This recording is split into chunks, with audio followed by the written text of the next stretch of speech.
It all started with Deborah Wilkins. It all began the moment Deborah Wilkins moved into the neighborhood, just 3 houses down, right across the street. From day one, it was obvious this woman was going to be a problem. Everyone could sense it.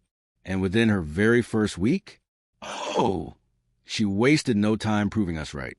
She had already reported 3 different neighbors to the HOA, and the reasons? Absolutely ridiculous. One person got written up because their garbage can was slightly visible from the street.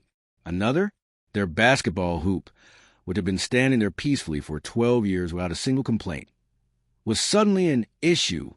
And the third, well, they had wind chimes that, according to Deborah, were excessively noisy. Really, the woman had been here for a few days, and she was already acting like she owned the entire neighborhood. But somehow, I managed to stay off her radar. For a while, at least, I took immaculate care of my property. Not because of the HOA rules, but because my home, it's my pride. Every flower bed, every neatly trimmed hedge, it was all a reflection of the care I put into it. So, for a few months, I was safe. Or so I thought. The chainsaw incident. It was a quiet Tuesday morning in April. I was in the middle of a Zoom call with clients, focused, professional, handling business as usual. Then out of nowhere, a strange noise. At first, I tried to ignore it. Maybe a neighbor using power tools? But it didn't stop. It got louder. A mechanical buzzing sound, growing closer and closer. My gut told me something was wrong. I couldn't focus anymore.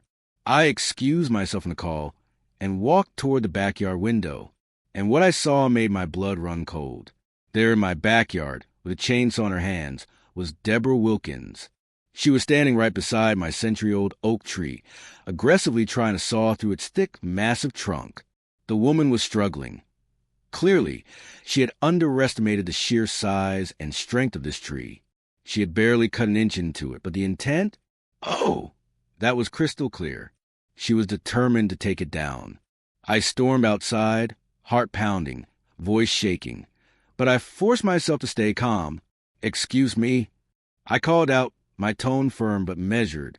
"What exactly do you think you're doing on my property?" Deborah didn't even flinch.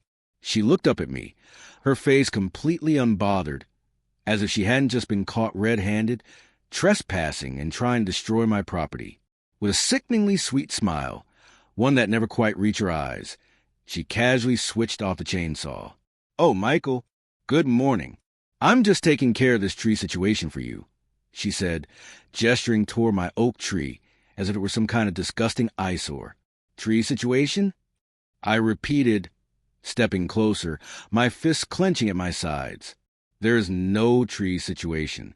This is my tree, on my property. And you are trespassing." She laughed, as if I had just told a mildly amusing joke. "Well, actually," she said, tilting her head smugly, "according to HOA Bylaw 47.8, trees exceeding 35 feet in height are inhibited in Oakwood Estates due to potential storm damage." Her voice dripped with self-importance. "And this behemoth right here?" She tapped the tree trunk like a teacher scolding a misbehaving student. I measured myself. It's at least 45 feet tall. I took a deep breath, trying to keep my temper in check. "Deborah, first of all," I said, voice slow and deliberate, "that bylaw, it doesn't exist. I've read the entire HOA guidelines cover to cover. Twice. Second, even if it did exist, you have zero authority to enforce it. You're not HOA enforcement. And even they would have to go through proper channels before even thinking about touching this tree." For the first time, her smile faltered, but only for a second. Then, just like that, she doubled down. "Actually," she said, lifting her chin, "I am the new HOA president. The election was just last week. If you had bothered to attend the meeting, you'd know that." This was news to me. But even if it were true, that still didn't give her the right to do what she was doing.